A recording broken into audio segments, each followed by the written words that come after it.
Hi, Anna. Thanks for meeting with me today. I'm really excited to walk alongside you this year. I know you're coming into the profession through iTeach, and there's a lot to take in. It's completely normal to have questions and feel overwhelmed at the beginning. You don't have to figure it all out on your own. Thanks, I really appreciate that. I've got a list of things I'm trying to get clarity on, especially around classroom management and setting up routines. And we will get to all of that, I promise. But today I want to introduce you. I want to introduce how we'll work together.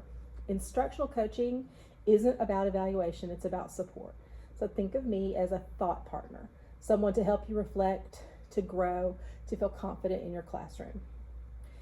Research shows that adult learners, especially teachers, thrive when there's a foundation of trust and respect. That's why I'm going to talk about these things with Anna today. Coaches can't lead transformation without relationships.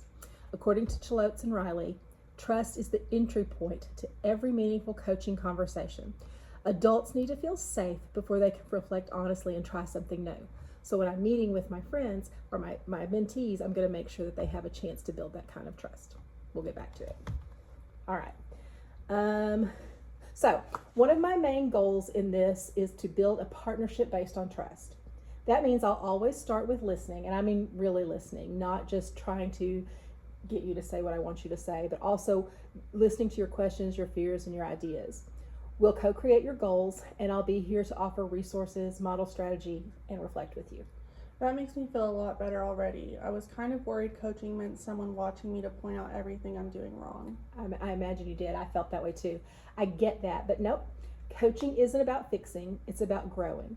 One thing I'd like to do is to build trust early on is called a get to know you walkthrough. So what I'll do is I'll come in during your first week just to observe your routines and get a feel for your class. I'm not there to evaluate those routines. I just want to know what goes on in there so I fit in. Then we'll meet to talk about what you noticed and what you want to work on. That sounds low pressure. I like that. Another thing I focus on is showing up consistently, so you'll be able to count on me, whether it's a hallway check-in, sharing resources, a co-planning lesson. My goal is just to show you that you can count on me when you need me. Jimmy Casas, who we've read about in our PDs, says, culture is built through intentional daily interactions. So we're going to start with small but meaningful steps. Okay, so when it comes to feedback, adult learners benefit from descriptive, timely, and actionable input. One strategy I use is reflective questioning. Instead of giving quick fixes, I ask questions like, what did you notice about student engagement during that activity? This fosters ownership and self-discovery. A second strategy is something called 2 glows and a grow. I highlight 2 specific strengths I observed, like how the teacher used a timer to keep transitions smooth, and then I offer 1 focus area for development, grounded in data and evidence in the lesson. We're going to talk about that now. When we start feedback conversations, I'll always begin by asking your perspective. You know your kids better than anyone. Then I'll share what I noticed and we'll decide together on next steps. That way your growth plan fits your style, your students, and your goals.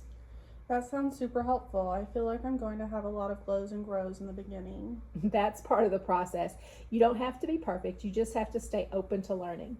I'm really looking forward to partnering with you, Anna. You've already shown so much heart, and I know this is going to be a great year for you and your students. Thanks, I already feel more supported and less anxious. I'm glad. Let's set a time for our first walkthrough next week, and we'll keep checking in from there.